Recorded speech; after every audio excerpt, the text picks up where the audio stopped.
So today we do have another great session. I'm really excited to share that we have Nicole, platform sales leader at Stripe. We'll be discussing the top 5 tips for managing sales teams in economic slowdown. So really excited to speak with her today. A reminder to get your questions ready. I know this is a really relevant topic at this time, so make sure you get those questions into the chat so we have enough time at the end of this session to answer them. I'll be messaging you to see if you're comfortable to unmute and talk through the answers live. So with that, Nicole, welcome. Thank you, Caitlin. I'm excited to be here today. Yeah, excited to see you as well. As we normally do, I am going to start off with a few questions to kick this off and get to know you a little bit better. So first question, how would you define what you do at Stripe?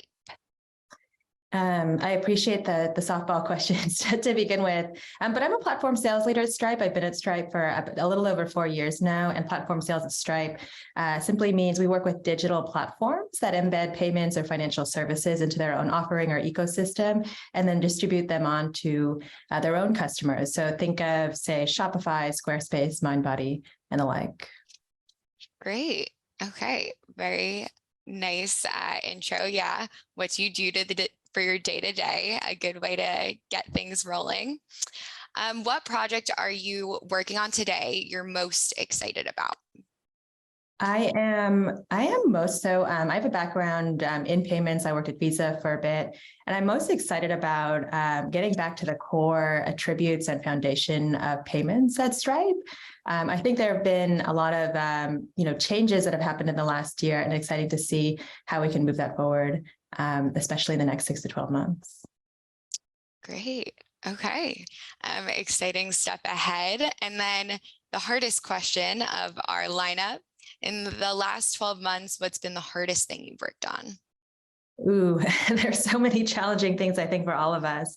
I mean, it's both a challenge and it's an exciting opportunity, but we have been thinking a lot about embedded financial services at Stripe. And I work closely with our Stripe Capital team over the last 12 months.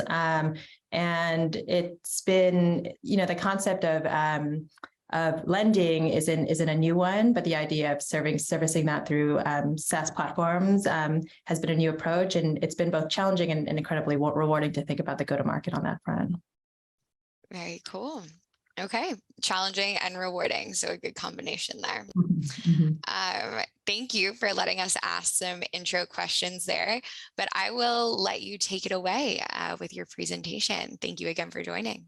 Great, thank you. And thank you all for your time today. I do hope to keep this conversational. So at the end, think of all the questions and glad to answer anything that I can.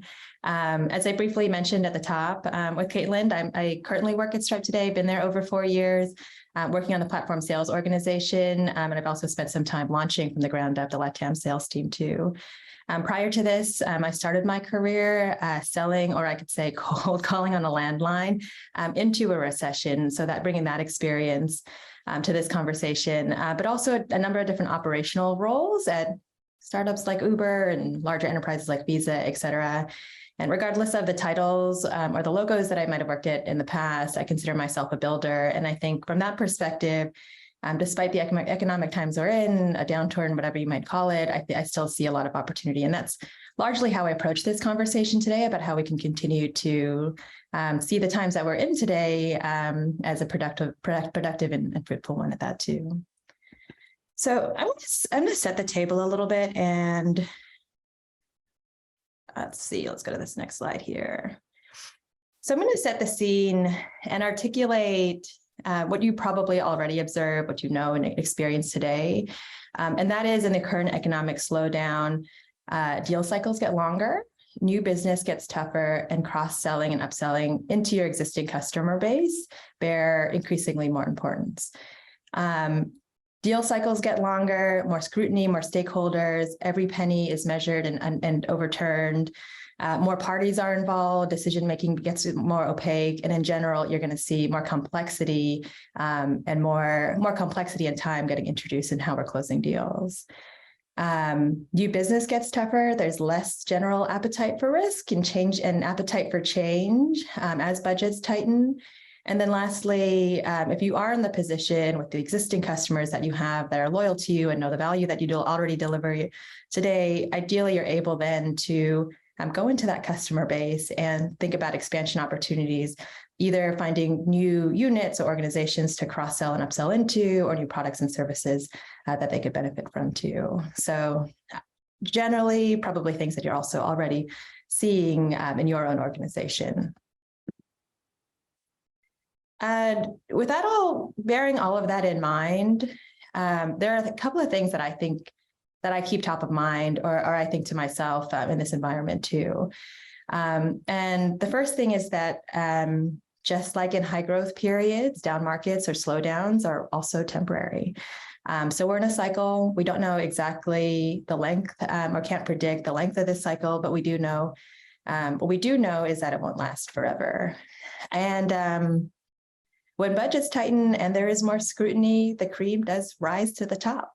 And you'll continue to win on value. And this is a really important point. Our customers are going to continue to ask for discounts and have that perspective. But our ability to continue to articulate the problems that we're solving, connected to the products and services and solutions that we provide, and hold the line on value as much as possible is an important one to keep in mind.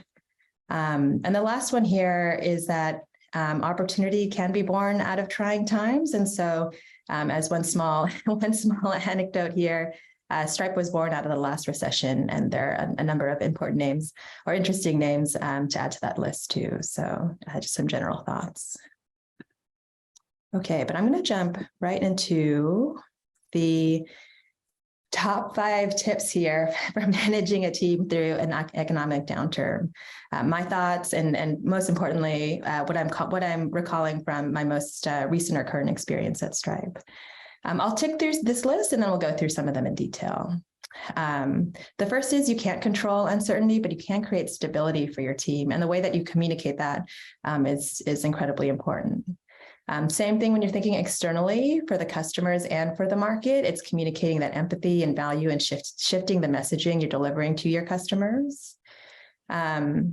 It's like I mentioned, investing in customer relationships. We understand that there is the opportunity to go back where we've already won legal and procurement and gone through that process. They trust us, they see the value. We can go back, think about upselling, cross-selling, but really investing in customer relationships and retaining that value, that's so you can continue to build the foundation of your revenue.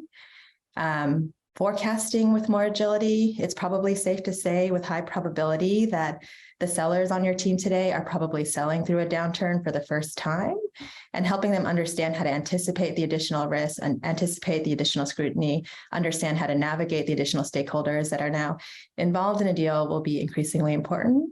And then the last piece is something that I've been personally thinking a lot about, which is, yes, multi-threading through an organization, but especially empowering the internal champion that your team is working with, and making sure that that internal champion can be a voice to win the hearts and minds and continue to sell through an organization with you when you can't always do the same one by one, as, like I mentioned, different stakeholders coming into a deal, adding more scrutiny, et cetera.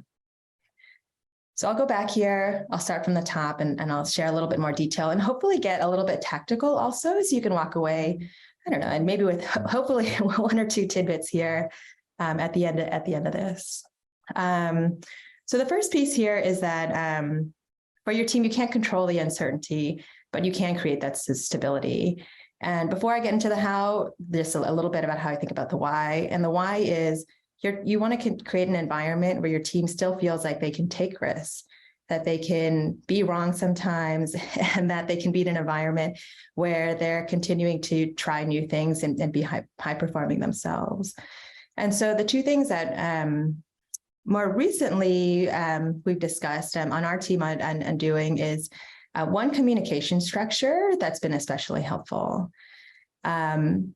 That structure is creating structure to ambiguity, and it falls into 3 parts. And so those 3 parts are communicating very clearly, very directly what you know, communicating very clearly and very directly what you don't know, but what you will know and when, ideally. And then being really clear and transparent about the third thing here, which is what you don't know. And going back, and as you provide updates to the team, it creates a sense of stability around what is actually kind of in this black hole, or what is in the ambiguity, and it starts to just create a little bit of a framework around that also. For the last thing that I'll mention here too is that there are all sorts of ways to, and this one actually might be a little bit more simple, but as much as things might change around us, your ultimate goals and your missions will likely hold true. And so keeping your goals and your targets clear and stable, and then in addition to that, repeating that as often as possible is super helpful for the team to create that environment of stability. And so what I do is, likely what you're doing on your own calls, but on the weekly calls that we have with our team, is reminding them that that's not changing, the fundamentals aren't changing. And the idea behind that is repetition breeds familiarity, and familiarity breeds confidence and trust. And so that's the environment we're trying to create there with stability. Similar thoughts here with how we might approach customers as well. And so when top line revenue and growth becomes more uncertain, they'll be focused on their bottom line, on cost savings and operational efficiency. And it's important to meet them where we imagine their mind's eye to be as well. And so ideally, you're empathizing with the customer, and importantly, communicating that directly as well, and checking in with them as people and not just as prospects.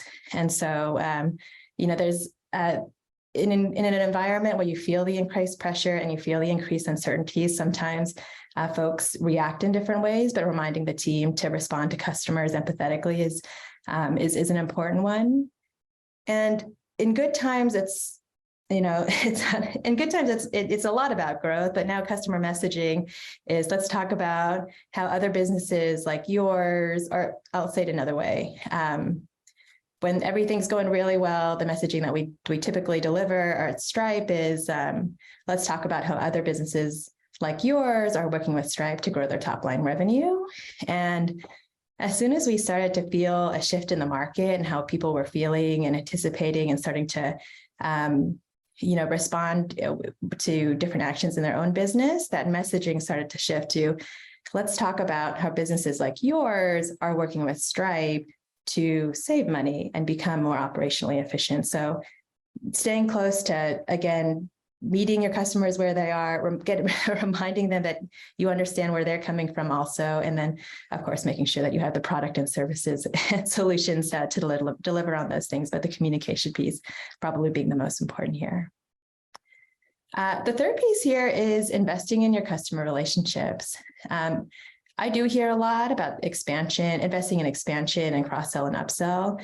But what I mean most by this is, instead of focusing the team only on growing revenue, it's about reminding them and ideally having the structure on your team so as you're not losing revenue in the first place from your existing revenue base. So working with your team to retain your customers and their revenue, because it's probably a smart idea to remind yourself that they're probably going to come and knock on your door, even if they are happy customers, and ask for some discounts in some way or form. And so, yes, retaining that customer, retaining the revenue they have today before it becomes a gap in your number. And then ideally above and beyond that, expanding into the install base. The fourth piece here is forecasting with more agility. Like I mentioned, sellers are probably selling into a down market for the first time ever in a career, and it's been a great run that we've had, but helping folks understand how to anticipate that uncertainty in their own pipeline is going to be super important. And so be ready to dive in, be ready to double click, be ready to help your team see around corners and articulate the risks themselves that may have not existed for them before. And importantly, welcome talking openly about the unforeseen risks on your team so that we're not creating blinders for your team or for others as to what the reality is of your funnel versus what we hope it is or what it used to be in a better market. And like I mentioned, this last piece here on the last tip is about empowering your internal champion. And so we think a lot about multi-threading, and so mapping one-to-one, ideally, the executives and the different day-to-day operators within an organization or a deal that you're working on. And that is exceptionally important and will continue to be important. The other thing that I think about and anticipate is an ideal world, or in a deal cycle, usually you can multi-thread in only your top accounts. And even with the best strategy and the best intention, we anticipate getting blocked in certain ways. And so knowing that and being ready for that is super important. That's what I mean by empowering your internal champion. And so more specifically, empowering your internal champion means ideally you're already texting with them, you're on a really great relationship, you built, they understand the value and the business case, but it's really about arming them so they can do the same as they go through their own organization that undoubtedly they'll know better than yourself or your team. And so as before, but it's even more important in this environment is ensuring that the internal champion that you have within your partner organization has the assets, has the case studies, has the customer proof points, has the ability to articulate and can speak to almost at heart the value that you're providing that other customers can speak to as well. It's those customer proof points that are especially important in these times that are emotionally helpful to make tough decisions these days. And then the second piece is logically, they still need to make a decision. Like I mentioned, likely the deal is every dollar spent is getting more scrutinized. So making sure they do have an airtight business case written down that potentially includes an ROI model that helps you to demonstrate the investment that they're making in the partnership or in the motion that you're thinking about today. So yes, it's about multi-threading, assuming that it's not always the ideal case that you get in every single deal and every single perfect partnership. It's also about making sure and reminding your team that your internal champion is really going to be a key partner for you in these times. So I'll end with that. So ideally for your team, creating stability, doing the same thing, articulating that with your customers, anticipating a lot of that risk, articulating that with your team, getting them comfortable with it. So you're, despite the uncertainty, also building that into your forecasting, and then remembering your internal champion and making sure that they're extra armed in these times. So looking forward to let's brainstorm and discuss. Great. Okay. Well, thank you so much. We can take the slide down while we head to Q&A just to make sure we can see all of you while you're asking questions.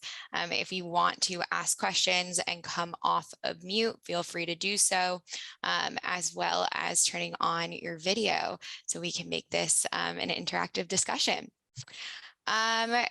First question, Massimo, if you want to kick us off, it looks like you have a question in the chat that's also getting some +1s. Sure. I just got a bad cold, so not sounding too good. But my question was, what are your recommendations on how to handle requests for discounts on existing contracts, especially when they're substantial requests for discounts? And do you draw the line at a certain discount amount at all? Yes, to the latter part of your question. Yeah, I think it's important to be able to make the pre-decision with your team from a leadership level and then communicate that early with your team so that they can anticipate and set expectations. And I think the last thing that you want with a customer that you highly value and that you have a great relationship is to deliver a sense of surprise or something that they can't anticipate. So very much yes to knowing where your line is, holding that line where possible, and ideally pre-communicating that with your team too, so that predetermination. The other thing that I think about too, that we think about is, I'll say it this way, slowing down to speed up, which is the more that we can understand about their business and the more that we can understand why they're asking for a discount, are their forecasts changing, is something on what about their business dynamic, what about their P&L is changing, so we can get an understanding of where they're feeling the pain the most and where our solution still fits, and also where we might have an opportunity to build a better partnership together if costs if our costs or if there's room in the pricing that we have today to build a longer term opportunity. And more specifically, what I think about that is that, if in the short term you're thinking about some sort of discounted pricing, ideally you're also putting together long-term partnerships with these customers where you're building commitments that they might continue to invest in other parts of your organization too. So I hope that I've articulated it okay, but essentially framing how you might walk into understanding the user, where they're coming from, and making sure that you're solving not just the discount, but solving the thing that is most painful for them today, and then helping to shape the give-gets. And ideally, we're thinking about the longer term commitment, even if there's a short-term temporary loss on revenue. Great. And any follow-up on that? All right. We have a question in the chat from Kevin, if you would like to unmute and ask. Sure. Thanks, Nicole, for doing this. This is great. My question would be, how do you suggest getting multi-threaded with more of the senior level decision makers and getting access there without running the risk of, frustrating your main POC or champion, or having them feel like you're just going above their head? Yeah. It's always case by case, but that's probably not that's not a sufficient answer here, it feels like. I think like the real answer I have for that is similar to my previous response, is helping them anticipate that's and normalizing that process. And so very early on in any deal that we have, we kind of explain the process that we'll take them through. And one of those includes likely we'll get leadership involved, likely they'll reach out directly to, X person that you want to get connected to, just to set the expectation that we do this all the time. It's completely normal. It's not because of anything that you're doing incorrectly or not, right? And it's more just to make sure that we have the partnership in a great place. Great. Any follow-up questions on that? No, that's helpful. Thank you. Great. Okay. So question about percent of sales team promoting and firing during rough financial times. Do you have a go-to statistic you use? Do you believe in promoting during those times? Do you believe in firing during those times? And if so, what guidelines do you use? Ooh, that feels like a question for a much larger conversation. I mean, I'd say it really depends on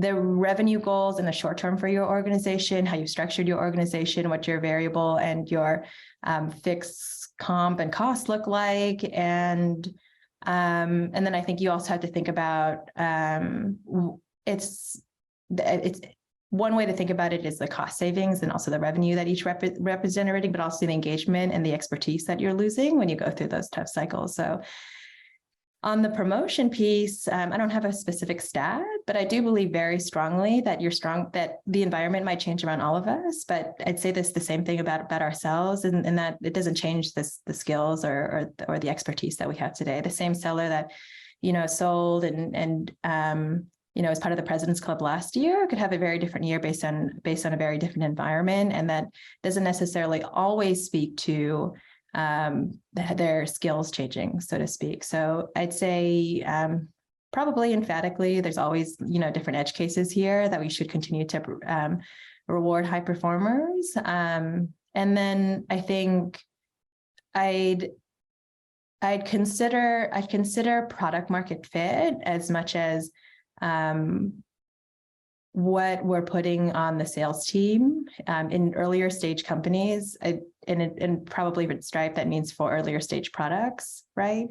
In trying to parse out when you're missing revenue numbers or when you have revenue targets that you're trying to get to, what is a function of the sales process or individual sales reps versus, how the product or the service is resonating in the market too.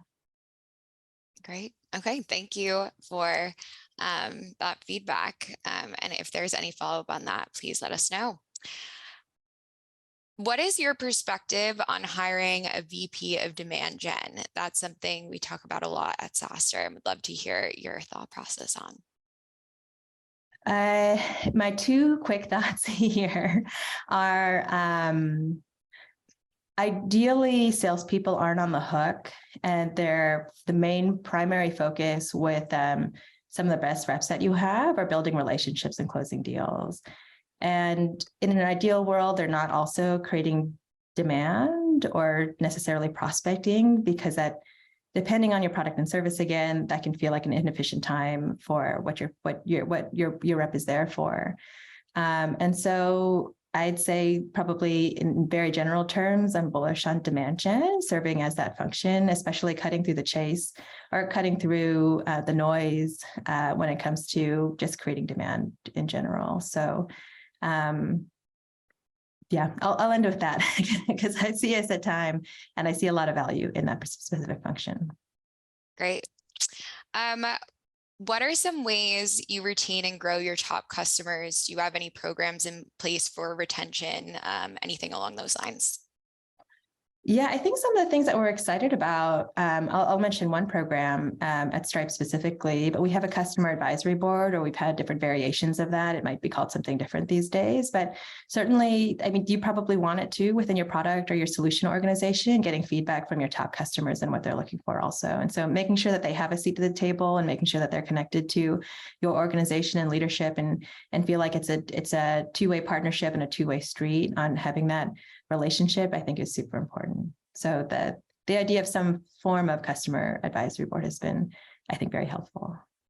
Do you have any follow-up question? Do you have any tips and tricks to making that customer advisory board useful for those customers? I feel like some people or some companies struggle to make that a useful asset to those joining. Yeah, that's a great question. I think it's, asking for feedback is an important thing. And certainly I think people value being asked for feedback, but at the same time, it's like I mentioned, a two-way street. So making sure that when you're creating intentional time for a customer advisory board, you're also ideally, providing some thought leadership perspectives in your own particular field of expertise that they can learn from also. And so ideally they're helping you learn about your organization and how, they as a customer are seeing that. And you're also able to add some thought leadership about how they should run their business too. Great. All right. If we don't have any more questions, I know we are at time. I guess one final question. What are a prediction or two you have for sales in 2023? Ooh, I actually stopped predicting the future in 2020. I'm incredibly bad at it. But I will say, I think I'm just watching really closely. I think what we all are, which is I had no expectations for ChatGPT to be where it is today. And I'm very excited to see what that does across many industries, including our own in sales. Great. Okay. Well, thank you so much, Nicole. I know this was really timely content. And we really appreciate you coming today and speaking to us. Thank you all for joining as well. Love to have you here and hear all of your insights, comments, questions, etc.